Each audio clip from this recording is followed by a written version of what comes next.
Here's an interesting story about Rome 1. It was an absolute mess in pre-alpha. It was made by a different development team to Shogun and Medieval. Oh, I can see that. As they had started work on it right after Shogun 1, while we were doing Medieval 1, there were also design docs for Empire at this point.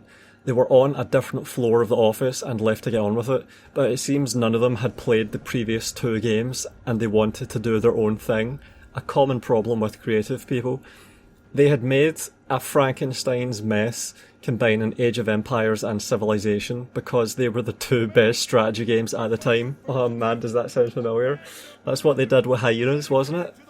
So many things that you can notice here. They completely didn't get that Total War was its own thing. Absolutely. With its own identity. The lead designer at this point was a PR guy who, instead of following the established paradigm of the game, had tried some design by reference and copied ideas from other games they liked, a common practice amongst designers with no experience, ability, knowledge, etc. There's a theory that says history repeats itself in cycles because humans are too stupid to learn and will just repeat their mistakes. At least twice, CA has promoted a passionate and enthusiastic PR guy into a design lead position and it has gone poorly. I'm getting quite good at reading between the lines and intuiting who these sources are talking about when they feel obligated to employ ambiguity in order to get this information to me. I can sort of fill in the blanks myself, and I think they know that. This early version of Rome was a complete mess that got rid of regions and had the player founding their own settlements like in Civ. It had an over-designed building and recruitment panel that combined the two and made no sense to anyone. It had a convoluted build tree filled with upgrades and plugins and obtuse construction rules based around resources like AoE. It was unrecognisable as a Total War game. The core of the Shogun/Medieval team became the console team that would make Spartan, Viking, Alien, etc. I then had some explaining about the dynamics of how the teams were shuffled around and how things worked between the studios and how there were frictions. About the frictions, my source said, these discussions would start out as constructive but end as soon as we mentioned Medieval 1 as a comparison, and the devs would say, we're not making Medieval, and walk off. They had it in their head that this was a new and entirely different game. It was their project that they were making, and they point blank refused to consider the design of the previous two. So developers in lower positions are insisting on maintaining the legacy established by Shogun 1 and Medieval 1. And as someone that just played Medieval 1 over the past four or 3 years, I really appreciate that game and how pure it is. It's just an upgrade on Shogun 1 in basically every way. It did everything right pretty much. It's great. I could go back and play that game today and it would be as good as any Total War experience of the past decade. Better, in fact. Yeah, so they would say, we're not making Medieval and walk off. These are the people that are in charge. They had it in their head this was a new and entirely different game. It was their project that they were making and they point blank refused to consider the design of the previous two. After 2 weeks of this, Simpson sent out an email, and this is Mike Simpson, who's been around since the very beginning. Was really influential, especially early on, but as time went on I started to hear some less flattering things about his decisions. I don't know, it's kind of hard. It's not a black and white thing, game development, especially in this case. I think he mostly faded into the background and just turned up and sort of was a bit laid back and hands off eventually. So after there was a bit of fighting about the state of Rome 1 and how it was a massive deviation from the legacy of Shogun 1 Medieval 1, Simpson sent out an email. He'd been quietly sitting in his office playing it and held ultimate design authority. Yep. Back then I think he would have, where he reiterated everything we'd been saying. So he totally concurred with all the people that were concerned about the Total War DNA was being forfeited to just make a Frankenstein of a game, copying Civ and Age of Empires pretty much. That's what it looks like. He reiterated everything we'd been saying. I can't remember his precise wording now, but it was something like, this is not a Total War game. Man, the amount of times I've heard those words coming from game developers about games that are in development and then things have to get back on track. Not just in Total War, like I've heard other stories from other franchises I care about from other sources. Man. This is not a Total War game about Rome 1 when it was a Frankenstein. With that, the adults were back in the room and we saw an immediate course correction. The next week I saw a UI artist creating the standard recruitment and building panels. The regions appeared not long after. My god. I played Rome Total War when I was in school, right? In secondary school. A friend let me borrow the game and because he knew that I'd played Shogun 1 and I knew all about Total War. And I played it and I thought it was amazing. And then I had to give the game back to my mate, but I still wanted to play Rome Total War. So in the meantime, I decided to buy Barbarian Invasion, and I left Rome Total War installed on my computer, and then I installed Barbarian Invasion and kept playing that. And then we just swapped discs, I think, after that. Like, if one of us wanted to play the other game, we would just swap. This was such a formative game. Like, this is when I started becoming actually good at Total War with Rome Total War. Man. Cretan archers, Balearic slingers. Yeah. This is not a Total War game. It very nearly became an absolute disaster. I'm so glad it wasn't. So, well done, Mike. I'm really glad. The adults were back in the room and we saw an immediate course correction. Man. The key thing to note here is the difference it makes when you have people positioned throughout the team who have a clear understanding of what the game should be and having passionate enthusiasts who have no control over their creative impulse trying to shoehorn in all their ideas and make things different. Damn right, holy shit. Absolutely 100%. Siege's just lost a whole load of people who understand the DNA of a Total War game. That creative vacuum is about to be filled, and it is an absolute coin flip as to how well it will go. This seems like a really ominous, portentous warning right here.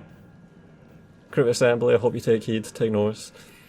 Unfortunately, we didn't have enough time to fix it all. The finishing line was approaching in the distance, and we had an unplayable mess in front of us.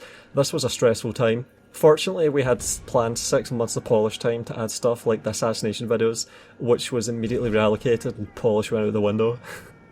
Many fans on release were asking where those videos were, now you know. Yeah, because Shogun 1 had assassination cutscenes with geishas and ninjas, didn't it?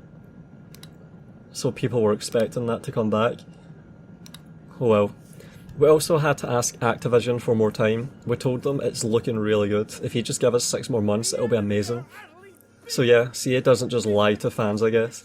Fortunately, Activision fucking loved us, and this was pre-COD when they were a good publisher, and although we had announced the game already, we hadn't given a release date yet. We took the polish time and the extra time from Activision. We worked stupid amounts of overtime. The dumbass designer who fucked it all up was moved over to make a mess of Spartan instead, and through adversity came one of the best strategy games ever made. When you hear stories from older devs talking fondly about how they pulled it all together at the end and made it work, this is the story they're not telling you. This is why it was all put together at the last minute. Unfortunately, it instilled in them a mindset of being able to do this on every project. But as the size of the projects grew, so did the time it took to make changes, and these guys didn't adapt to this new normal. What had saved Rome 1 became entrenched as culture and tradition, ultimately ruining Rome 2. Not all the ideas from this time were terrible, and they would slowly trickle into the game or be tried again. For instance, Empire was originally supposed to have a single map of the entire world.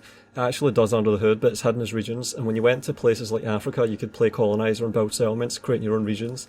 But it was never going to work because this is not the gameplay paradigm of Total War. We didn't have time to implement it properly and it was removed. Similarly, the key buildings in Shogun 2 battles came about after one designer had spent 10 years trying to push traditional RTS ideas into battles. Man, I have a really good idea of who this is talking about. Since the early days of Empire, he'd been trying to add buildings and unit replenishment into battles. Fucking hell. To make a game more like Command & Conquer. No, the whole point of Total War battles is that once you're on the battlefield, you've got what you've got. This is why I like real-time tactics games over real-time strategy games, because the battle is the battle and you can't denature it. This is why I loved Sudden Strike when I was a kid, because you had your tanks, you had your infantry, you had your artillery, and if you ever got reinforcements, it was a scripted thing, like paratroopers or something. You never just fucked around and made more troops for yourself. You never gathered resources and made more troops. It was all about the units and the tactics. Man, there was a finite amount of units and you had to use them and make the most of them. Every single unit is useful that way. That's what's so cool about RTT games. It's really annoying reading this stuff, man. It's really annoying because it's like, holy shit, what the hell are these people doing here making this game? Why the fuck are they on this team? Fuck this. This is a guy who would tell everyone he was Total War's biggest fan and had so much more passion than everyone else. His ego is a legend within Creative Assembly, but he was always trying to add features that would fundamentally change it. Yeah, so there's some background into how Rome Total War came together and how it was almost a Rome 2 disaster, but it was averted and they were given time to do it and they managed to get everything together. And this is a really good time to invoke this because I currently have the Rome Total War game design document dated November 2002. Look at that. 2002, the Creative Assembly. So early on. So early. This was... Man, I was still in primary school back then. Holy shit. Man, they were really working on making some games. Oh yeah, copyright 2002, the Creative Assembly. Rome Total War and the Total War logo are trademarks of Creative Assembly, all rights reserved. And I know that some absolute Egypt goober at Creative Assembly is going to see this and just think, holy shit, copyright strike, DMCA. But you would hope that after the last massive embarrassing fuck up that they would be a bit more restrained on the trigger with that kind of thing. Oh yeah, see, in terms of game design documents, you might have heard about these because of, I think it was Starfield, where there was this meme going around, and it seemed like a bit of a Spartacus shit meme of, they didn't even have a game design document, they made the game without a game design document. I don't think that's unheard of. Like, it was a bit of a, almost an alt-right sounding, just chud meme while it was going around. But that's how a lot of people I think are going to be familiar with the concept of a game design document or a game design specification. Basically a blueprint for the game before work starts on the game. And there have been a lot of other ones. Here's one I found. This is the precursor to Deus Ex Shooter Majestic Revelations. This one even has comments written. Warren Spector. So this is the father of the immersive sim. So this was obviously an influential. I think these are his handwritten comments on this. You've also got the GTA one, 1995. This one is really short. So this is the GTA game design document. You've also got the Diablo game design document, really short as well. You've also got Bioshock Irrational Games, and this one seems to be more narratively written. Doom, the Doom Bible, 92.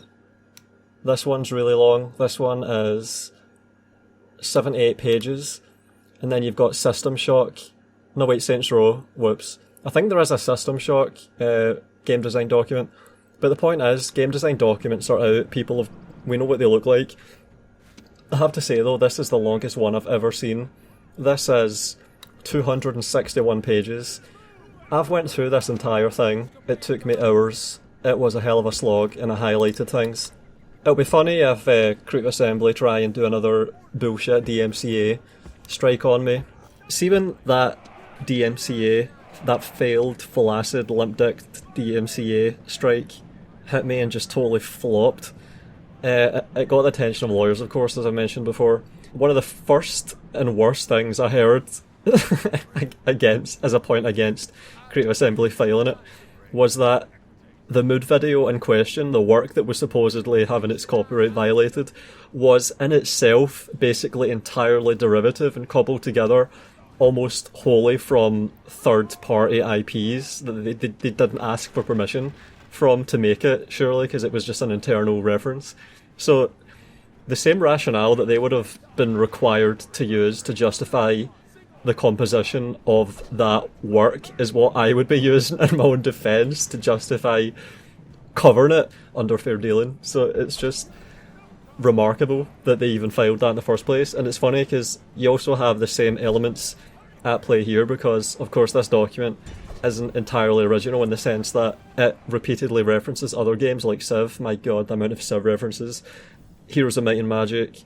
I even saw a mention of Bullfrog games. It mentions FIFA, it mentions Sacrifice, it mentions just loads of games. So yeah, even this work right here is not original. And of course, nihil novi sub soli. It's funny how Games Workshop relies so heavily on being able to just take things that already exist and modify them for their own purposes, but Creative Assembly just bark like a rabid dog whenever you do anything like that. You know, if you take a trailer and you do it, it's found so often, so abundantly throughout YouTube, of critiquing it, reviewing it, analysing it, using it for your own original exposition, they just start frothing at the mouth. It's really funny. So let's see if they start frothing at the mouth over this. That would be fucking hilarious. I would love to see them fucking DMCA me again, holy shit. I can't wait to read another transcript of the awkward fumblings between some grunt at Crave Assembly sent by some lead to liaise with YouTube and threaten to get Sega Legal onto me, and have the whole awkward transcript sent to me so I can laugh at it in a YouTube video again. That'll be so fucking hilarious, just like it was the last time. And just like last time, it'll prove in a way that couldn't possibly be hoped otherwise that this whole thing is totally fucking 100% real. This is the Rome 1 game design document, so go ahead, bring it on, pricks. I've still not had an apology for that, by the way, and I won't ever get one. No accountability whatsoever. I have had people say that they're not going to buy games from them anymore after they've seen that because of how pathetic it is. Like, if a game developer or a publisher or whatever gets fucking annoyed at something a YouTuber's saying about their games or their company, they try and weaponise fucking YouTube's copyright tools to try and get shit taken down. Like, they just get a little bit annoyed at a YouTuber and they think they can misuse legislation and DMCA. Fucking losers. Whoever is in that position, I suspect that there's a chance that that person has moved on at this point. But at the same time, like, there's someone has to actually sit manually doing that, and how the fuck do you justify that, being a party to that? I'd like to see the Nazi defence, I was just following orders, how well that went for them at The Hague, it's just fun to think about this shit. What a piece of shit thing to do, fucking embarrassing. I want another transcript that I can read. Yeah, so this is the first page, game summary. Rome Total War is a game of epic real-time battles and empire building that allows players to experience the grandeur, the glory and the brutality that was Rome. They will command the rise of a small city-state to its destiny as the greatest empire of the ancient world. Epic real-time battles will be seamlessly combined with deep turn-based strategy to create a compelling experience of Total War. In this conflict, the players in control of their own faction or rival civilization determined to see its ruler given absolute power over the empire. In Rome Total War, the player will have the chance to command Rome's legions and fleets, and this is interesting because you don't manually command the fleets. We'll get more on that later. Enemies include Carthage, Gaul, Parthia, barbarian hordes. Yep. Alright, so the key for this, if it isn't included and it says it is, I highlight it as red. If I think it is remarkable, I just highlight it as yellow, standard highlight. I do orange for a combination of red and yellow. So if I think it's really remarkable and cool, or an interesting idea, but I didn't make it in, I try and distinguish that with an orange. So, and what else have I got? Oh yeah, grey for if I don't know. If I just don't know and it's remarkable, I just mark it as grey, but that's rare. I usually know. I know this game really well. So, build the great cities of the ancient world and reduce enemy cities to rubble with siege engines and artillery. Yep, I think they had a bit more in mind than what we got though. Manage the military, political and economic destiny of a growing empire. Compete with ambitious Roman rivals in the battlefield and in the Senate with the ultimate goal of gaining supreme power as Imperator, the Emperor of the Roman world, or completely change history and lead another nation to glory and imperial greatness. Yeah, so it mentions here elephants, Caesar and Augustus, gladiators, Hadrian's Wall. It doesn't give you Hadrian's Wall, it cuts off, I think, just at the border. So it didn't. Rome 2 includes Scotland, doesn't it? So it's funny that they decided not to include Scotland in Hadrian's Wall. That was really disappointing for me as a kid, as a fucking Scot, Alright, so we've got an entire table of contents. Fall of the West expansion. It was originally called Fall of the West apparently, but of course it came out as Barbarian Invasion. So they were already planning an expansion for Rome Total War in 2002. Game design specification version date 9th of September 2002, and then up here 1st of November 2002. Yeah, so that's as early as September 9th 2002 they were planning that. It's really long, 261 pages. This is the longest game design document I've ever seen. It's really thorough and it's really interesting. Fall of the West and Alexander the Great, so they were planning an Alexander the Great expansion as well. And remember, these were full-fledged expansions. These were not little tacky pieces of DLC. This was proper expansions. And this is interesting. It says here there's going to be technology and research and development, but there isn't. More than 4,000 warriors on screen. They absolutely blew this away. To this day, I think the highest body count in a Total War game that I've ever had has been in Rome Total War, when I get 8 factions of 20 units with 240, so that's what... Oh man, it's easier to just think, alright, 240 times 20, 4,800 times 8, 32,000, 2 armies, 64,000 potentially, I don't know. I think you can manage at least 30,000, I think I've done that before. Like, if you get 20 units of 240 peasants, which is easy, you've already got 4,800 right there, and then you can have duplicates of that. I think I've actually managed... Wait a minute, is it 4? 4 enemy armies? Shit, yeah, that's the limit. So, 4 enemy armies, 4896, 182, 19,200. I think I've managed 38,400 soldiers before, holy shit. I'm just... Like, the part of why I can calculate this so easily is that I've already done it before in my head quite a few times. Yeah. And not recently, I used to do it years ago, I think, and it's just stuck with me. Like, these numbers are just placeholders in my brain. So I think I've actually managed, what is it? You can manage 40,000 soldiers, so it's almost 10 times. Like, see if you look away from the soldiers, it doesn't lag it really. Like, all of the processing happens on CPU and it's not rendered, so I think you can actually manage, for at least like a few minutes before it crashes, 40,000 soldiers, I think. So they absolutely blew this away. Well done to the programmers there, obviously, holy shit. Polygonal models and motion captured animations. Alright, and this gets to something else that I thought was really interesting. I had a source tell me that there was motion captured animations in the trailers that they used, and they planned on putting it in the actual game. I was watching your video as I've been looking at the fallout from Julian's blog post whilst eating popcorn when I saw the clip of the original Rome Total War trailer pop up. Wow, haven't seen that in a long time. Right before you analyse the many, fucking hell, how many bits of fake crap that were crammed into the Carthage demo. After feeling briefly nostalgic, I had to ping you to tell you that the original Rome Total War trailer was fake too, entirely fake from beginning to end, so I guess Carthage was actually an improvement. The in-game units were put into 3ds Max and animated to look like an in-game scene. The facial animation gives it away. It hadn't been anywhere near the engine, but it was released and passed off as in-game. To be fair, I can't remember if they told people it was in-game or just let them assume and didn't correct them. And the rationale that was given by the marketing team, from what I heard, was always along the lines of, and I quote, "It's okay to lie, the final game is going to be amazing on release, everyone is going to love it, they won't remember the trailer." This is my quote of their paraphrasing of what those people said at the time. So people pointed out the problems and the dangers with this attitude, but they were totally gaslit inside the company at the time, and they were accused by the command team of being negative and being the actual problem. The people pointing out the problems were eventually vindicated, of course, with Siege of Carthage 9 years later. So this approach to game development that Julian talked about as well, with we just market and then try and make the game eventually live up to the marketing. This approach was already warned about with Rome Total War when they faked the trailer with 3ds Max. It's amazing how this all comes together. These sources, I'm so grateful that these people tell me this stuff and that I can connect all these things. So this problem, this attitude, finally got exposed in 2013 when Rome 2 launched, but people were already warning about this pitfall, this tragic attitude in 2003, I think this would have been. So 10 years earlier in 2003 when they did the same thing with Rome Total War. We should stop. Turn that fucking thing off. You have 15 minutes. I'm quoting again my source. The smoke and mirrors of the Carthage trailer wasn't a one-off, it was always the standard operating practice of the marketing team since the beginning.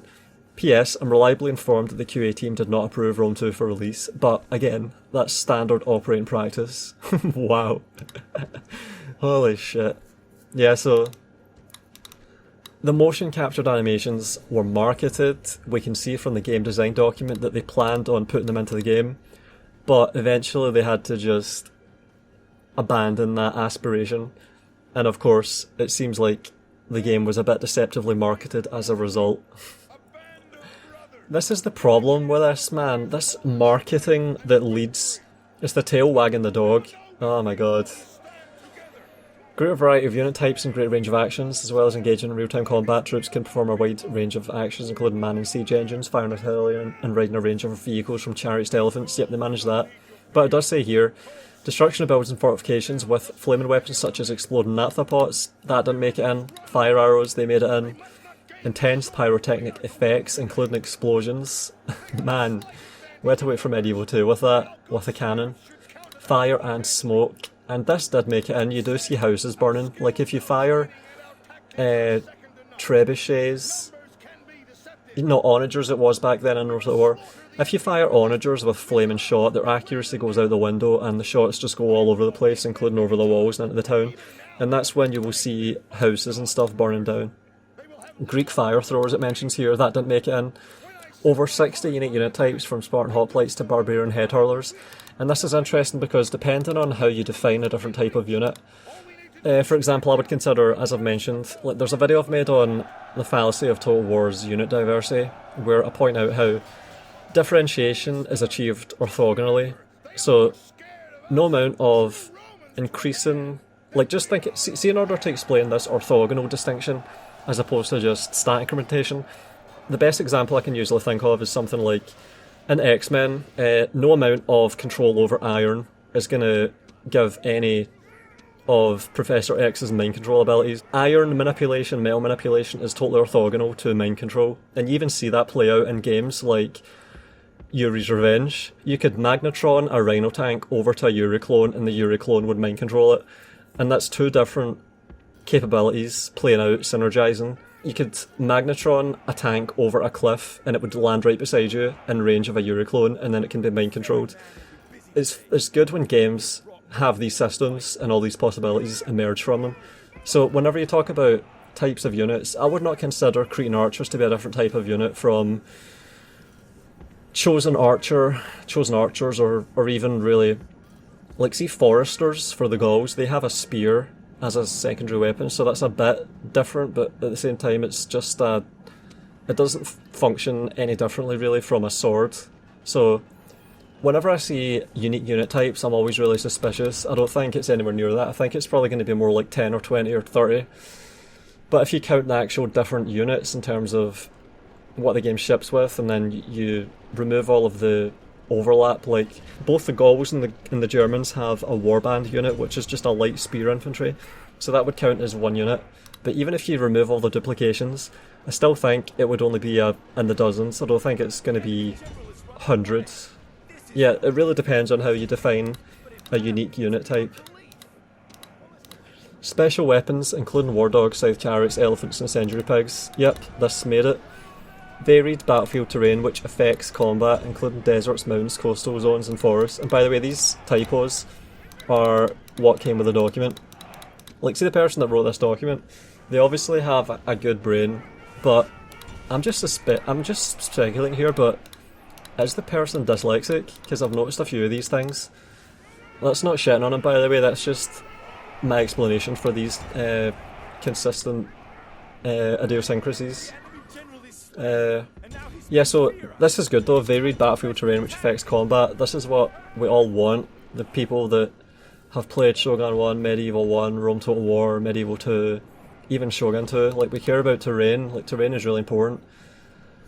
The terrain includes detailed geographical features such as cliffs, ravines, swamps. Alright, I haven't seen any cliffs. I haven't seen any ravines. I haven't seen any swamps. I have seen rivers, I have seen outcrops and boulders. You see them all the time on the battle map. You see impassable rocks and big giant, what's that thing called in Australia? Ayers Rock or something? The big orange thing. You see rocks that are kind of like that, like a big rock that you can't go through.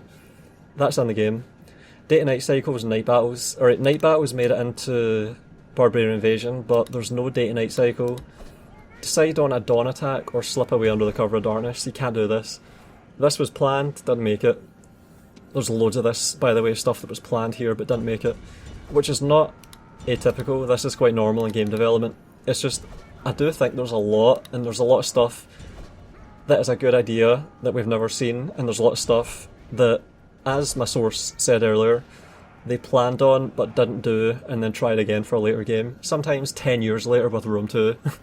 Remarkably. real-time naval battles will be added to the expansion wishlist. It wasn't. Weather and seasonal changes will affect both the campaign map and battlefield conditions. Yep, you do see this. You have snow, depending on the year. I think the season changes with every year. So every in turn progresses time of year and also changes the season. So it's a weird system, but it kind of works.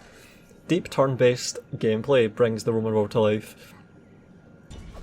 Research and engineering didn't make it in. The only engineering I can think of is when you are besieging a settlement and then it gives you a chance to build rams.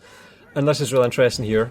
Coherent zoom from the campaign map onto the battlefield at any point on a continuous map of the ancient world, which means there's no discontinuity between the campaign game and the tactical battlefield. Wow, there absolutely is, because there's a loading screen. This is really ambitious though, isn't it? But it shows, like, you can sort of understand now why when you click fight battle the camera zooms right down onto the armies that are like the belligerents. You see the idea here. The loading screen is just like a a capitulation, and then it gives you a quote from some ancient philosopher or writer hoplite like Aristotle or Herodotus. That's the big one. Hippocrates, Pliny or Livy, those ones. So that's where they decided on there. We're gonna have a loading screen, but we're gonna put a nice quote on it to set the mood, which was a good idea. Tactical manoeuvre on the campaign map. Players can try to outflank enemies, call for reinforcements, or request aid from allies before battle is joined. Absolutely, but you don't really call for it. It's you don't manually call for it. It gets called for automatically. Characters play a significant role in the gameplay, and RPG-style experience levels and skills allow them to be developed over time. Absolutely, that was really cool. We all loved that. We all miss it. We miss it. Multiple civilizations other than Rome, including the Greeks, Carthaginians, Parthians, Gauls, and barbarian tribes. Each nation will have unique units, buildings, and characters buildings in the game. Yep. Used to manipulate Senate decisions. We can't do that. Yeah, see, from now on I'm going to start speed reading through it. Like, I'm just going to pick out highlights, because like I said, there's nearly 300 pages. I could revisit this and just read through other parts of it. Maybe I should do that. Maybe I should just read through a bit more of it and pick out things that are remarkable, and then I could continue this later on if I want to. Automation is enabled, you can do this. I even tried this recently when I was preparing for this. I would play through a campaign and have automation of construction and recruitment and just go battle to battle, and it went really well. It made the game a lot more in line with my pace and what I want to get from Total War at this point, which is a lot of battles that are really difficult one after the other. So this system really worked. I kind of miss this now. Like, see Pharaoh, I would be more inclined to play that if I could just totally automate all of the campaign side stuff and just do battles over and over again. So I do kind of miss this, in fact. Yeah, manipulate Senate decisions, you can't do that, but you do have a Senate, and you're vying for positions in the Senate, of course, because you get influence and management and command, all this stuff. And also you get free units when you complete missions, but that's more of an active thing. This goes through all of this stuff, every aspect of the game as it was planned. Pretty much the whole game ended up being described in this document, with a lot of stuff cut out. Multiple scenarios and campaign options. We had this with Medieval 1 and Shogun 1, I think, where you could play a military campaign. Like in Medieval 1 you can play as Joan of Arc as she defends. You can play as some of the Moors, I think, as well, like Saladin, I don't know. There's all these campaigns that you can play out, and it's just battle after battle, and it's like a sequence of historical battles one after the other. But you don't get that in Rome Total War. You just have the historical battles, which are isolated and individual, and there's like 5 or 6 of them, isn't there? And this is interesting here. Network and online battles for 2A players with a wide range of game types and victory conditions. You can only play battles, you can't do campaigns. It says here, wishlist strategic campaigns for 2 to 16 players with options for competitive and or cooperative gameplay. We had 2-player co-op campaigns in Shogun 2, and I started out my YouTubing with that because it was so cool. But They actually wanted to have 16 players as early as 2002. Holy shit. Imagine how cool that would be just today, like if you just had 10 or so players playing Shogun 1 on the campaign map, which surely could be made at this point. That would be really cool. Like a whole group of friends just doing a whole Shogun 1 campaign, each one picking one of the factions: Josekabe, Takeda, Otomo, fucking Hojo, Shimizu, whatever. Shogun 1 is a bit different, of course, the factions, but that would be so cool. The Takeda, the Hojo, I don't know if you had Date there, Tokugawa I think you had as well. That would be cool if you could just do a whole campaign with every faction represented by players. Like they're doing all this other shit with fucking Warhammer and Warhammer 2, Warhammer 3.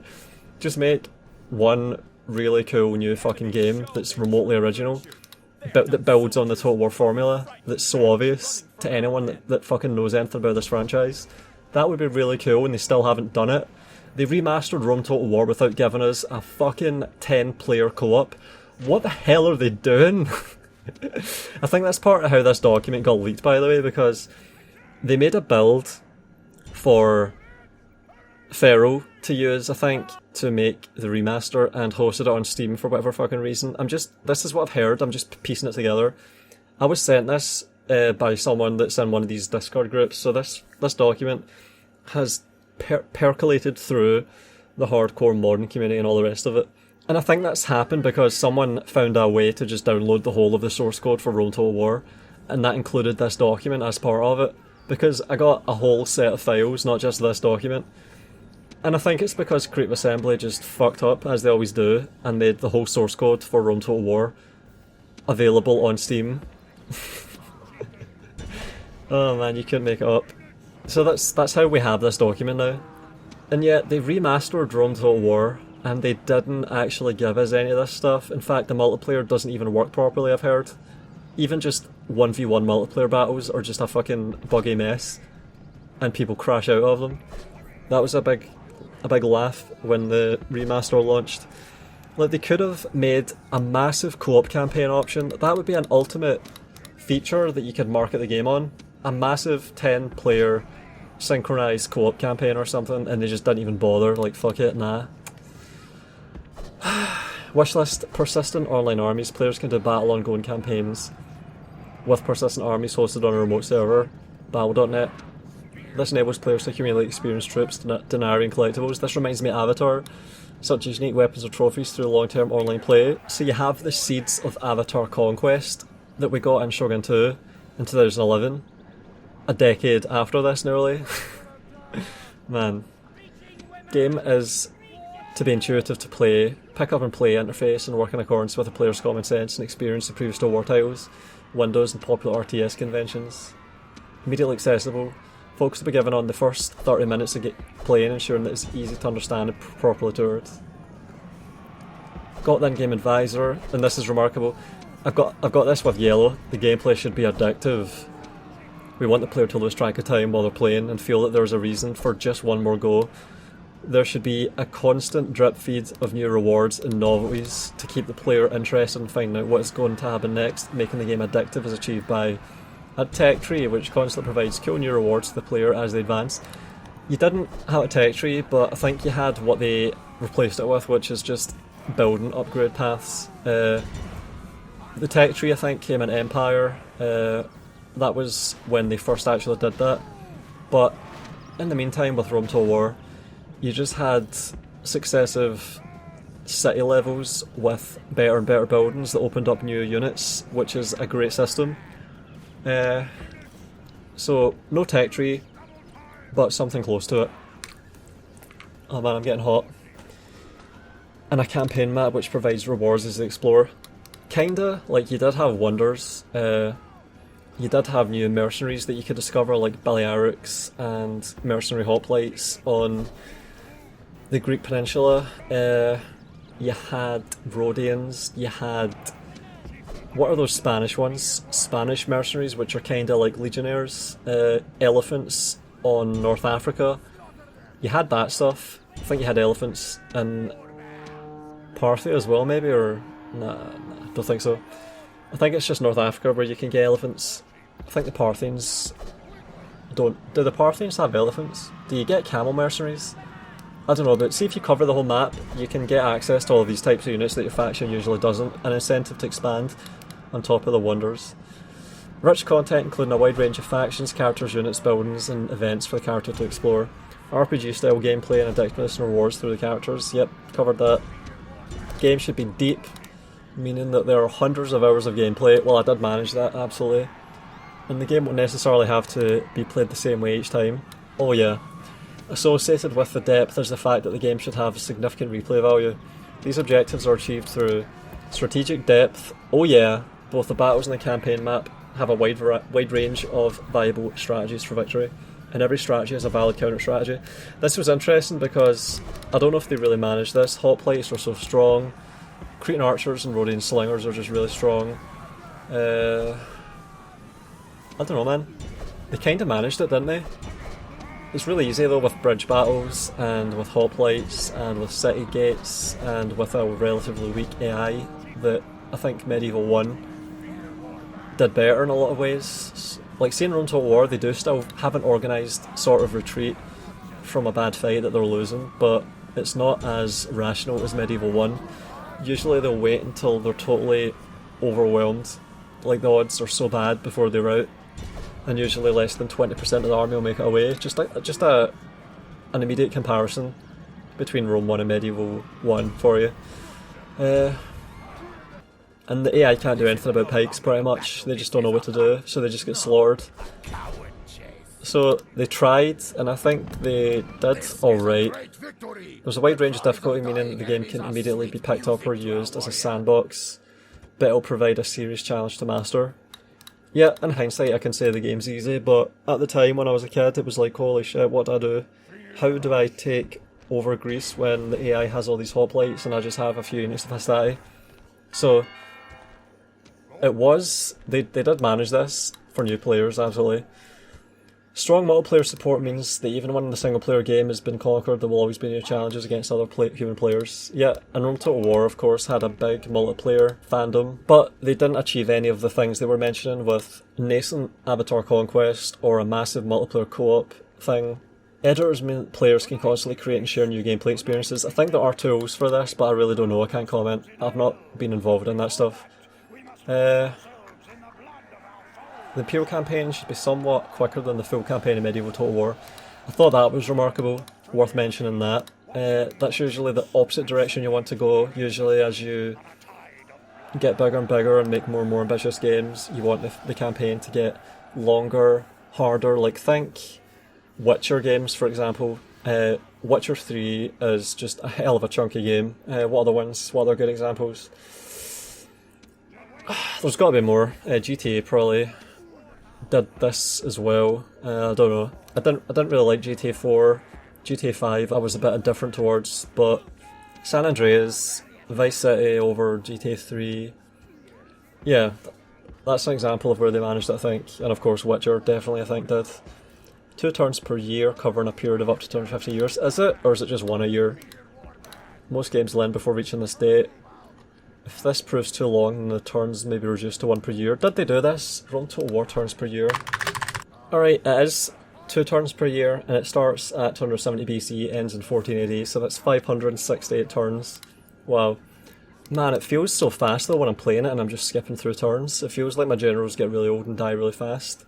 Maybe it's just because of what I've been doing recently. Yeah. Okay, so it's 2 turns per year, and they stuck on that. They're 2 turns per year.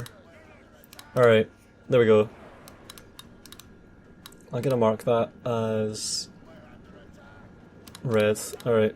So they stuck with 2 turns per year as they planned. And it gives an estimation here of the early game, the mid game, and the end game. This is what, at least once upon a time, Creative Assembly considered to be the early, mid, and late game. That's interesting. Look at the hardware we were running on back then. Holy shit. And here is the schedule they had. Holy shit. They planned on releasing this on August of 2003. Holy shit, this game was delayed. Real-time naval battles and expanded naval strategy wishlist. Yep, we had to wait until Empire for this, 2009. Barbarian invasions, here's the word. Rome Total War expansion, special edition. tentatively entitled Fall of the West, will be released 6 to 8 months after the main release. Fall of the West. Oh man. I prefer Barbarian Invasion, that's good. And this is interesting, an 800 metre square area on the campaign map, that seems really small. It's got to be way more than that. They planned originally on clearly having a really granular campaign map, and then they decided to make it a lot less granular, because there's no way each place that your army can stand is an 800 by 800 metres. There's no way. It's got to be more like 10 or 20 kilometres. And then they sample a tiny area of that for the actual battle that is actually about 800 by 800 metres. The battlefield is derived from the terrain of the tiles on which the battlefield takes place. Yeah, you can read this in detail if you want. This is really fascinating stuff. The battlefields are generated from the terrain on the campaign map. Yep, you do see this. The player can zoom to the battlefield any time to review the terrain or to inspect their cities and armies. You do have a city view, but you can't view your army on the march. Battlefield is 1.6 km to a side and is made of 4 squares, each of which are 800 metres wide. It will be possible to select and issue orders to units directly from the radar. This is possible. Wait a minute, it's possible to do this. You can give move orders like this. This also gives you a clue on the whole tactical map thing that they eventually went with. You know, the tactical that's actually operational map for Rome 2. Man. Foreign factions will be able to compete for influence in Rome. Nope. Or even adapt themselves to become Roman factions by becoming vassals of Rome and then entering the Senate. Nope. Don't necessarily... Wait. The threat represented by external enemies means that Roman factions should cooperate to survive, but they don't necessarily have to do so. The Senate is non-playable, which acts as the moderating and balancing influence in the game. Yeah. And it basically makes the Roman factions unconquerable. The Senate faction is just really passive and really defensive, but really strong. So it means that the Roman factions always have a chance to expand, but the non-Roman factions never get to expand into Italy. Siege of Carthage lands on mainland Italy. The Senate stack of 20 units of Principes and Hastati, like silver XP, upgraded armour and weapon, Principes and Hastati stack will just immediately make a beeline for them and wipe them out. Moderating and balancing influence in the game. It's just a guarantee that the Romans will conquer everything eventually, that's what it is. Civil wars and the rise of the Emperor. Once Roman Empire has been established as the dominant power in the game, focus shifts from political rivalry to open conflict as different Roman factions struggle for dominance. Yep, the Civil War. They all turn on you when you get like 25 towns. Leaders of rival civilizations can either integrate with Roman civilization, nope, or retain their own government and attempt to rewrite history and destroy Rome completely. Nope. Can't do that. Oh, and this is remarkable here, holy shit. You have another early seed faction packs purchasable after release. Holy shit. 2002, this cancer was already being considered. Look at that. Holy shit. They already were considering DLC faction cancer, like what we're currently experiencing right now in full flow. In 2002, 22 years later, they've fucking done it. It's all we've got now, like we're getting this shit non-stop. Every 3 months there's another fucking DLC. Oh my god. As a reward for some battles, we could let players win generals for the main game. This is for linked campaigns. It says here delete, so this should have been deleted. We've decided that we do not need to have the linked campaigns and we'll just have historical battles. We'll have 15 to 20 battles. Yeah. They were planning on giving us Mark Antony or Hannibal on the campaign map, you know, but nope. Look at the campaigns they were thinking about here. Historical battles, Spartacus, holy shit. It says here the focus of the game will be on building up through the territory. It kinda is still, like you're still just trying to get that one city. Is it Patavium? Just northeast Italy. That has the highest fertility on the map just about. and you really want to take that town and just have the highest level city and get all of the units unlocked. So you're just spamming farms, spamming population growth, getting that town as big as possible, especially as the Julii, for example, or the Gauls or the Germans. So they kind of have this, I don't know, I've marked it out, but that's just because there's no tech tree. Provincial campaigns, Caesar's conquest of Gaul, the Second Punic War, Pompey the Great in the east, Hannibal, Spartacus. Linked conquest. Standalone historical battles are single one-off battles in a similar format to the historical battles in medieval Total War. Additional scenarios may be provided for download after release. That would have been cool, that would have been cool. Alexander the Great, the Battle of Issus. Let's see what ones they've got. Look, they were thinking about having Thermopylae as a battle in Rome Total War. Look at that. And this is funny, the Battle of Teutoburger Walled Forest. That's, I think, the German name for this. Caesar's campaign in Gaul. Yeah, you do have that. Claudius's invasion of Britain. Don't think you have that. Punic Wars, Battle of Cannae, you have that. Battle at Carrhae, you have that. Parcellus, don't think that's in. Teutoburg, you have Teutoburg. Who could forget that? The Battle of Marathon, don't think that's in it. Battle of Issus. That might be in the Alexander expansion. I've never really played that. Custom battles, Assassin. They were thinking about ideas here for custom battles. Convoy, Breakout, Assassin, Siege, Last Man Standing, King of the Hill, Last Stand, Quest, Raid, Destroying Buildings, Handicapping. Simulation aspects of combat, morale, fatigue, ammunition. Man, it's funny how they call it arcade mode, and then you see in recent games, morale and fatigue really don't matter at all, and it has literally just become the arcade mode. Fucking hell. In their own words, lads, in their own words. Man, we're just getting such repetition here. They have this though, the prologue campaign, the tutorial, that made it in. Practice the lesson. The lesson.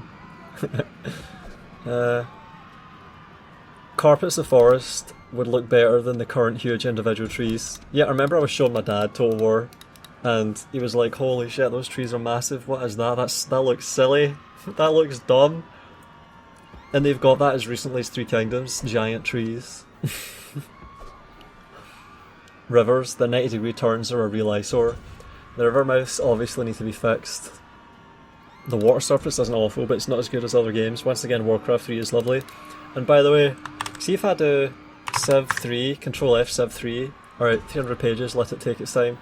23 mentions of Civ 3, holy shit, there's the first one there. 20 turns to go from one side of the map to the next, they estimate as well.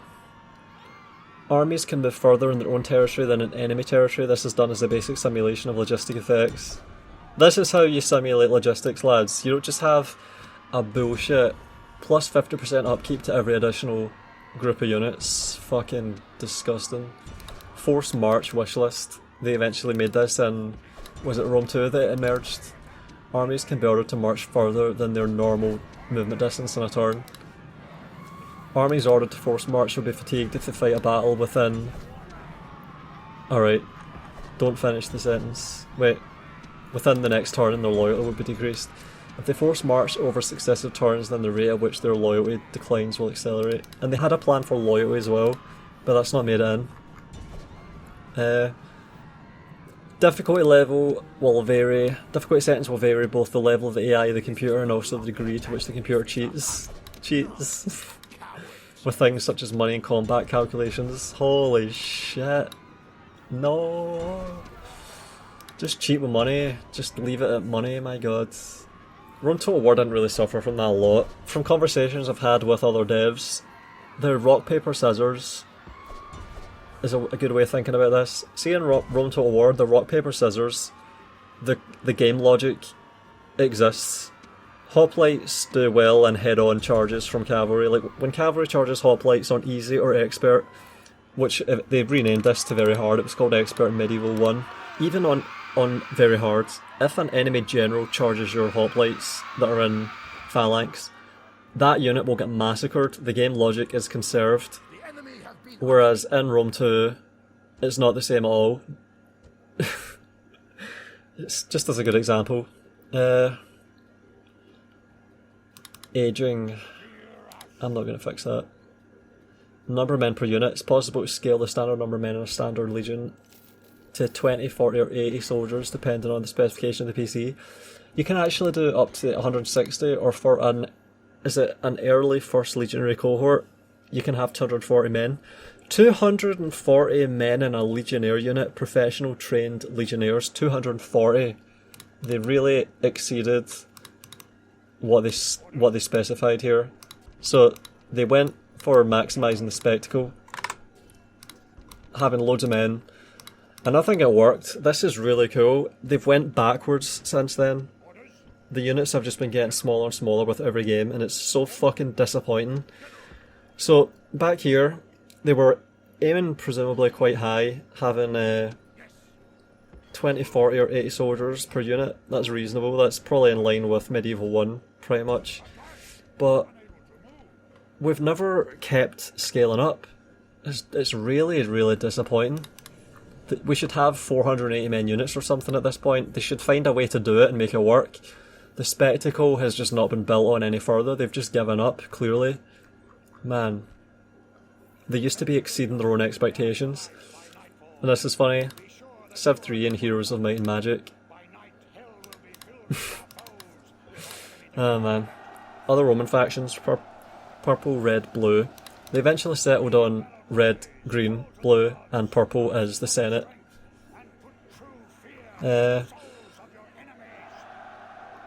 Let's keep looking.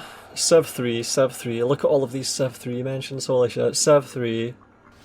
My god, going through the controls now. Civ 3, Civ 3, Civ 3, Civ 3. Holy shit, 4 mentions of Civ 3 in the span of 1 page. Holy shit. Wait, 1, 2, 3, 4. Holy shit. All of this Civ influence on Rome Total War, that's just surprising to me. Civ 3 mention again. Overall wage level for armies affects loyalty. There's another effect, you know what I mean? Like, you notice this stuff. You notice these repeating idiosyncrasies. One-off payment, option to demand one-off tax payment. Hostages held can be killed or released. We don't have hostages in the game, man. We had them in Shogun 2. Did we have hostages in Empire or Napoleon? I can't attest, I barely played those games. They were too broken for me, or rather, Empire was too broken, and then I just skipped Napoleon and forgot about Total War until I heard Shogun 2 was really good. And it was. Supply and consumption, how long it can operate at current rates, show wages. See, they just didn't have any of this stuff. Food status, food doesn't matter in the game. They gutted out so much stuff. Settlement history, founded, destroyed, conquered, assaulted but defended, besieged, siege lifted, good years, bad years. They don't have any of this, and there's no settlement history. They don't have this either. Also, they removed governors. That was in Medieval 1, and it was really good. I liked that. You could have a governor of Edinburgh, and he could just go on campaign to the Middle East and be in Jerusalem and Odessa and Accra, and then he could return like 10 years later back to his city that he governs. But you can't do that. Like, you don't have generals tied to cities. It helps a lot with the role-playing aspect if you assign a governor for life, and then as he goes off on campaign, he gets better at managing his city, and he becomes more influential and respected, and that's transmitted, and then he even returns there and protects the city. They cut all that out. Fault Resolve is selected, there are a range of tactical options. We don't get that. I think they start doing that in later Total War games. That's appeared in Total War games, I can't remember which right now. Poisoning, attempt poisoning, don't have that. So you could poison cities here, but nope. Do have sapping. You have a rudimentary sapping system that a lot of players never even used, because they just used rams and didn't even try to sap, but it was cool. Skills training screen. You can't train skills. We've gotten that. Like, we've gotten so much of that, and it's just kind of crap. Like, it's just an RPG of just going through trees the same way every time.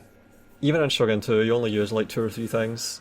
It's hard to try and find differentiation between your generals with Like, see Fall of the Samurai though, that was cool. I liked Fall of the Samurai's skill tree a lot better. Especially as you had melee specialisation, guns specialisation, naval specialisation, and you could have better naval bombardments, better, faster infantry, better performing, better drilled rifle handling, you know.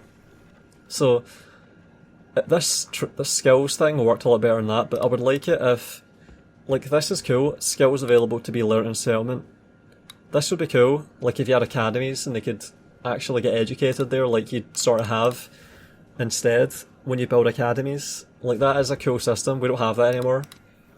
It's good to have, like, I don't know, what if you had schools in your capital and then your faction leader is in the capital and he has kids and they go through school, they hit 18, they've already been through school and they're in an academy. They are mathematically literate, they are educated on the classics, you know, Aristotle, Plato, all that crap. They, like Alexander was, for fuck's sake, just as an example. That would be cool if you could simulate that. Like, you take over a shitty barbarian town, and then your general and his kids just don't get educated, and they become adults, and they're just... they have to be made, forged, manually, in battle. Like, they have to learn statecraft as adults, you know, that's... There's a lot of opportunity in these games that's just not used, because they don't care anymore. Select, assassinate, or kidnap. This is cool. We don't have that in any Total War game, I think. We can't kidnap in any Total War game. Like Sacrifice, this is interesting. That's a game that I've heard a little bit about. This was really influential, but underappreciated at the time. See, when game developers cite games, but popular attention hasn't recognised them yet, that's interesting to me. Well, that indicates that game developers are more like connoisseurs of games there. Because this is an influential game, I already knew that before I saw this document, so it's interesting to see it mentioned here. FIFA, this is funny because Creative Assembly did have involvement with making FIFA games before they started Total War, so this is funny. Both mouse buttons, hold down left and right, will modify the camera. I don't think this works, but a game like Homeworld, for example, had this in 2000. So I'm familiar with the precedent. Yeah, I'm familiar with it. I've seen it before. Signature attack for artillery units is to force fire on the ground. This was annoying when I read this because sometimes this is useful to be able to do, like tell onagers to fire at the end of a bridge where things are blobbing. You can't do that. There is no... I've checked. You can't do this. That would have been cool. Look at this unit formation. Square, column, wedge, mob, circle, special. That's not in the game. You do have wedge. You can make your own squares and columns. Mobs are just there for peasants or gladiators. You can't manually assign these. Circle doesn't exist. Special is to pseudo, I think. But yeah, it's not... They clearly were planning on doing something similar to what Shogun 1 and Medieval 1 had, but they eventually gutted all this out clearly and just implemented some special abilities instead. Defend isn't in the game. Engage at will isn't in the game. That's fire at will instead, I think. This is guard mode. Skirmish is there. Withdraw is there. They've renamed them. So this is their renaming of guard mode and fire at will, I think. But this is weird because engage at will sounds like having guard mode off with infantry. So it's strange. They've changed a lot of stuff from Medieval 1. You can tell, I think, that this is a different team from the team that made Medieval 1 when you see this stuff, like these renamings, these conventions. Enter building, we can't do that. It took until, what is it, Empire for this? Or Napoleon? Kinda. Like you had spaces on walls and stuff in Napoleon, I think. Can't enter towers, the towers just get activated by proximity. Yeah, they simplified that clearly. Campaign map and battlefield coherence, we went over this already. I've marked this as orange because this is an affirmation of what we saw earlier, where there's meant to be continuity between battle and campaign, but there isn't. It's interesting to see that they clearly intended on this. It's also possible to zoom down to the battlefield at any point not covered by the fog of war or a shroud in order to review the terrain or settlements. This would have been really cool. You could see if you could do this. You could absolutely plan every battle so well. You could see an enemy army coming, you could then pick an amazing place to defend, and then the army would be forced to take you on, otherwise they would get outflanked. Man, the opportunities that this would have afforded, such a missed opportunity that they decided they couldn't do this or that they didn't want to. Man, you can upgrade settlements, you can upgrade... This is interesting here.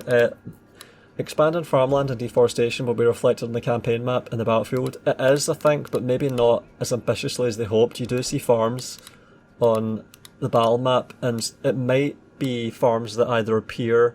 It's like they would have to have designated points where farms will appear if a farm's built, and then when you're on the battle map you see them. Because you do see cities in the distance that you're fighting nearby if you have the camera pointed in that direction. You do see ships on the coast. If, for example, you're attacking an army that's just disembarked and is invading, like you see this as the Julii a lot when the Spanish land near Segesta, you can look and see their ships, and then you can look behind you and you can see your town. That is cool, that continuity is really cool.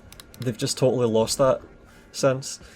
Zoom to the battlefield, survey terrain, like not just when a battle is launched, this will enable them to survey terrain. Can't do this, that would have been so cool. When they zoom down to a settlement, there will be ambient civilians wandering the streets with a range of animations, such as sweeping, market, traders gesticulating, actors in the theatre and gladiators in the arena.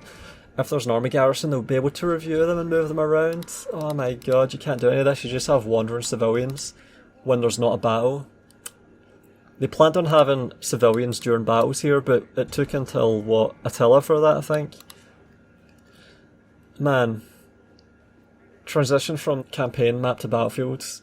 It says here, there'll be a loading screen that will come up as the camera drops from the campaign view. This seems to contradict what I saw earlier. Depending on the time required by the loading screen, it may be used to present other relevant information about the forthcoming battle, or may simply focus on presenting the most unobtrusive graphical transition, for example passing through a cloud layer. Oh, you kind of see that, sort of, like it zooms right down and then a loading screen. And you can hear a swoosh. That's meant to represent the clouds transition, a swoosh. It'll be possible to download additional buildings and plugins into the game. Alright, we saw in my leaks from my source, plugins. Plugins, this is the term. You see this a lot. I'm going to do a ctrl+f, plugged. Come on. Plugins. Look at all of these mentions and plugins, man. Plugins are accessed by clicking on buildings. CRTS games. Holy shit. Plugins, plugins, plugins. Tech tree consists of a combination of buildings and plugins. Holy shit. Yeah. Okay, I'm 70 pages in. Holy shit, man.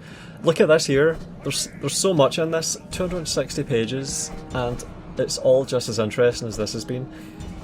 Climate zone and season. The seasonal effects need to be shown. We're in winter, rivers freeze over, or mountain passes are closed. Holy shit, that would have been so cool.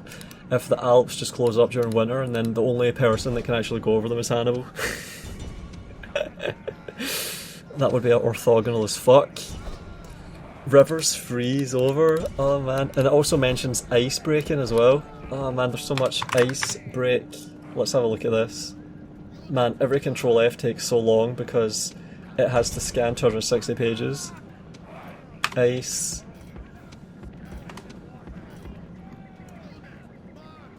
Ice cracks under heavy units. Holy shit. Cavalry get bogged down in mud.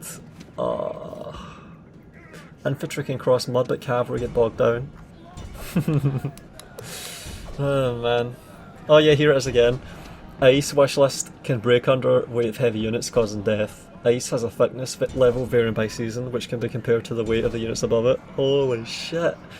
This would mean weight plays another really important role.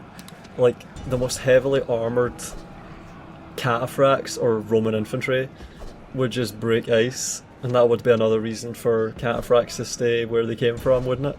Like, there will be some warning before the ice breaks, as there will be a sound effect of cracking. You see this in shitty company heroes too, don't you? When a Yag Tiger or a King Tiger just goes over a frozen lake and breaks through it, and you can shoot the tank to help the ice crack faster.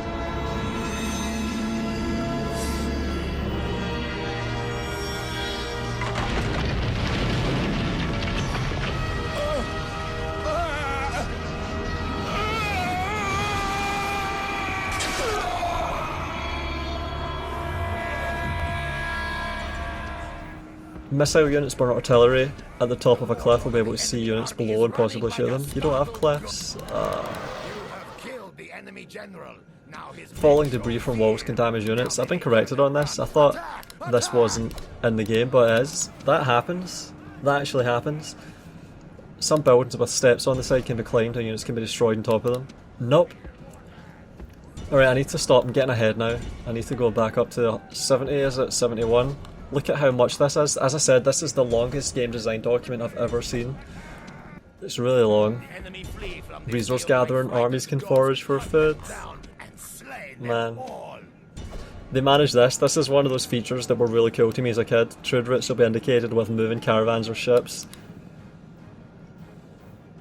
Oh, and this is a really funny thing as well. They hoped there's got to be some other game that did this, like CF Frostpunk. This shows you this. What other games do this? Like, see when you win a massive, grueling 4 or 5 hour scenario in Frostpunk, it gives you a time lapse of all of your progress as you build out from the hub. They intended that for this to show the expansion of the Roman Empire. Or see the game that I played that was about Rome before Rome Total War. It was Caesar 3, the first game I ever played. As you progress through the campaign and you built up all your cities, you would see the frontiers of the empire expand from each scenario to the next. Like at the start, you would just be building up cities in Italy. You would start basically with the founding of Rome on the Tiber, pretty much, something like that. And then at the end, London against the barbarians. And then no, it was Londinium. So you'd build up and defend Londinium against the Britons, and then the actual last mission to become Caesar, the last scenario, would be Lindum or Lincoln, which is one of the most developed Roman frontiers in the north. So you sort of had that there a bit, but it's trying to have this happen at the end of the campaign, so it's going to give you a time lapse. Boundaries of the empire and location and size of major cities will be saved at key points at each 25 years, so the player can see a generalised rerun of the game's history, showing how he conquered the world and built a mighty empire. Oh no, gotta say... Yeah, there we go. Oh, and they're copying 7 Age of Empires. What the hell? Age of Empires does that? No way. Oh wait, that must be... the screen at the end when you've won a mission and it gives you the graphs. Nah, it doesn't give you a time lapse of everything, no way. What's this talking about? And I didn't really play Civ, so I don't know if Civ does that, but Age of Empires, oh, I did see a mention of Alpha Centauri. That's a really influential game as well. That's mentioned in this. Let's find it. Come on. How long have I been doing this? An hour? Holy shit, I need to stop soon. Yeah, so Roman factions concentrate on different gameplay paths: military, diplomatic, political, or a balance of all three, as each faction will have bonuses reflecting on specializations, like Alpha Centauri. Each concentrates the faction efforts on a particular way of becoming emperor. You can't really do that though. The only real difference between them is the bonuses for the temples, pretty much, isn't it? And you get a different, a trivially different type of gladiator unit. There's not much differentiation between the Roman factions. And this is on page 208, holy shit. But yeah, there's so much here that they planned that didn't make it in. Pottery, jewellery, etc. You can't refine. Farms do create direct wealth on top of giving a population bonus. Winery produces wine. Nope, you don't have that. I think you just have wine as a resource. Iron doesn't provide an armour and weapon bonus to troops. That would be so cool if you could take over Spain. I think you sort of had this simulated in Medieval 1, where iron did this. So, that would have been cool if you take over the places that have the best iron. Because it's the Iron Age, the Steel Age. Like, you had steel production. Man. Speed to shipbuilding and artillery production. You had this in Fall of the Samurai. Provides bonus to building, reduced costs, increased HP of defense. Don't have any of this stuff. Trade multiplier bonus, it does have that. I don't think it does this. Fish is just a resource. I think. On the shore, maybe. Wild animals provides a large trade bonus of trading with Rome. I don't think that's in the game, but that's cool. That would be a good idea. Instead, you just have what? Elephants that let you, as a resource that lets you recruit elephant units if you're the right faction. Look at this, wonders which can be constructed, holy shit. This is where I'll stop, I think, for this video, because I've gone through so much. You can make the Colosseum. Dread bonus to faction leader, no dread of course. Army morale, population loyalty, +1 valor for all gladiators, and this is just... It's funny because, see, there are a retinue that you get that increases the valor of your bodyguard, and I remember when I was a kid I would see valor and I would think, what is valor? Because what the game would call it elsewhere would be experience, wouldn't it? Experience bonus to... like the Shrine of Wotan or something, it gives you experience bonus to troops, +3 experience. So there's inconsistencies in the game's text that was confusing. And you see it again here when it uses the old term for experience of Valor for Medieval 1. Temple of Baal, Carthaginian. Existing wonders. You do have Giza and the Sphinx, you do have Zeus at Olympia. What does this do again? Gravitas. See, look, there's no gravitas. Valor to hoplites, holy shit, that'd be cool. Temple of Artemis. Nope. You do have the mausoleum though. Oh yeah, I need to mark that. You do have the Colossus of Rhodes. I think you have the Alexandrian Lighthouse, and you don't have Stonehenge of course because the map cuts off, that's disappointing. And it's really funny because see Rome 2? Rome 2 was supposed to ship with Stonehenge, but as I remarked in some of my videos, there was just a giant hole in the ground and it was really embarrassing. So not only could they not implement Stonehenge in Rome Total War, they couldn't even get it right in Rome 2, it had to be patched in. They had to patch in Stonehenge, holy shit. Man. And also I remember I was checking on launch for the Colossus at Rhodes and it wasn't there either, and I was even really disappointed on launch day I think when I was looking for it. Like, where's the Colossus? Where is it? I'm here with my Athenian navy attacking this town. Where's the Colossus? Nope, it wasn't there. And then you have bonuses that are meant to be there as well, like an oracle, like what you saw, what was his name? Leonidas appearing in front of. Lost Horde, stockpile of gold. This is so civvy, isn't it? This is civvy as fuck. Ugh. Man. Mercenary camp. Look, this is all civ bullshit. Holy fuck. Get to fuck with this. 7 Heroes of Might and Magic. Fuck off, man. This is such a horrible idea. Oh, man. Tech tree built from... Oh my god, you build forts from the tech tree? What the hell? 2 forts per region. Look at what they're planning on here. Holy shit. Trade routes are indicated with moving ships. Wishlist. It's funny when a wishlist item actually gets included in the game, actually makes it, because most of the wishlist things don't. Let's have a look. Wishlist. I'll do this right to end this. Oh my god, 112 wishlists. Easter eggs here. Alright. Let's just do this to end this, and I might continue going through this. I think I made it about a third of the way through. Yeah. Oh, a game advisor, they managed that one. Alright, they managed the advisor, that was a wish list. Campaigns, they didn't manage that. Co-op campaigns, that was a wish list they didn't manage. Real-time naval battles, they didn't manage that. Political success by gaining key posts in government, such as consulship. I don't think you can really do this, because it's like, as soon as your guy makes it into that high seat, he just dies of old age, doesn't he? That didn't make it in either. That should be orange, because that didn't make it. Alright, there we go. Kinda orange. Forced March, didn't make it in either. Fast Play, nah, I don't know what that is. It's possible to enlarge the radar by dragging the bottom right corner of the window. I don't think that made it in. Camera can be rotated and zoomed. Nah, you can't do that. Oh wait. Can you do that? I don't think you can do that. The army banner provides an indication of the constituents of the army, divided in terms of infantry, cavalry, missiles and artillery. I don't think that made it either. Nah. If a settlement is revolting or suffering from a disaster event, then smoke will rise from the settlement. This has made it into... Is this in the game? I think it's in Barbarian Invasion.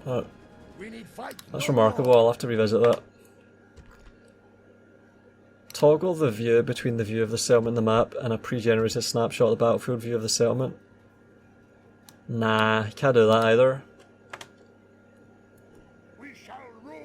Diablo. Man. Yeah, they didn't manage really any of these wish lists. Holy shit. Trade routes have been indicated. Yeah, that's the one. Didn't manage this. Thank fuck for that as well. Raid battle wish list. Pillage and despoil. This is for the campaign. Yeah, you didn't manage this.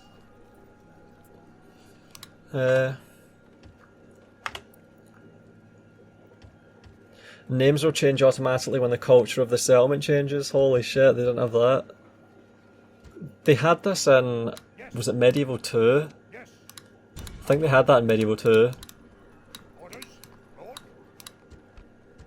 I don't think they have that in Rome Total War, do they? Maybe they do actually. I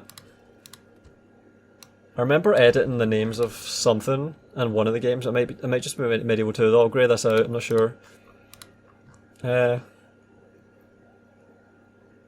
Look, it's equivalent. It is equivalent.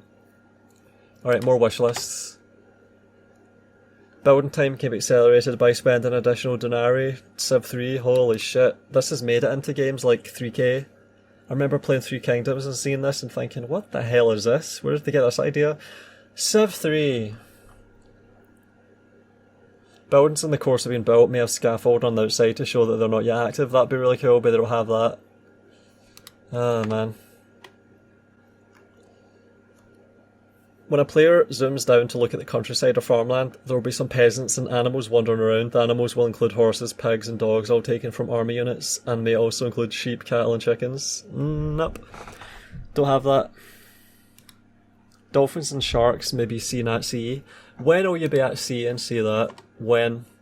They have it in Shogun 2, so they were a bit too ambitious there. Wooden palisade, wooden wall, large wooden wall, stone wall. They manage all of this. Right, I should mark that as they managed it. Okay. Yep, they managed that. Good.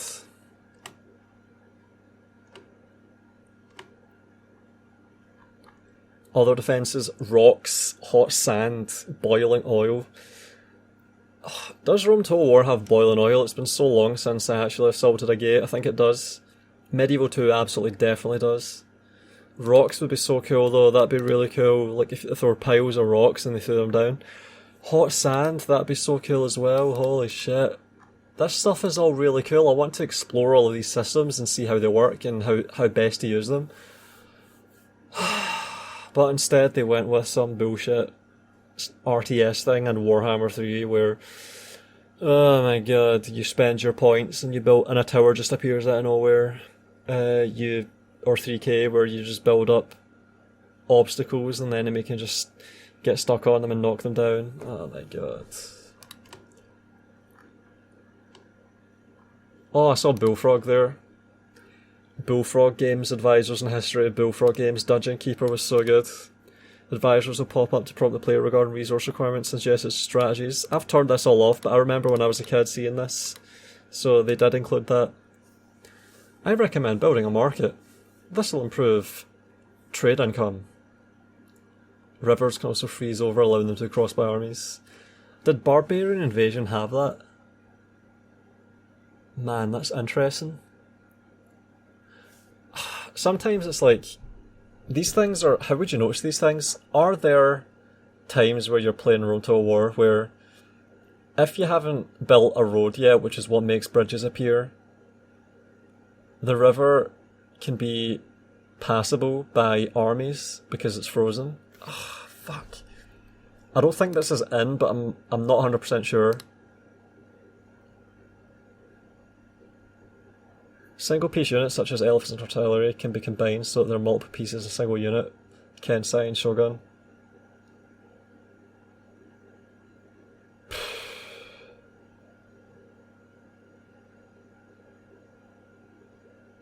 Wait a minute, you could do that in Shogun 1? Holy shit, could you do this in Shogun 1? I'm launching Shogun 1 after this. Holy fuck. Holy shit. Single piece units such as elephants. They were thinking of having elephants be only one. Holy shit, they were gonna have a game where elephants are like superheroes. And you could only bring them in one per unit. And you had to just... So instead of having... What is it? 24 elephants in a unit, they were going to have one elephant. Instead of having 2 ballistas and 2 onagers in a unit, they were going to have 1 ballista, 1 repeating ballista, 1 scorpion. Man, these documents, there's so much that you can get from these in hindsight. 260 pages of this. Alright, I'm going to leave it there, because I'm going to launch Shogun 1 tomorrow when I wake up, because I'm so tired. Hope this was fascinating, as it was for me. See y'all next time. I might continue this. Holy shit.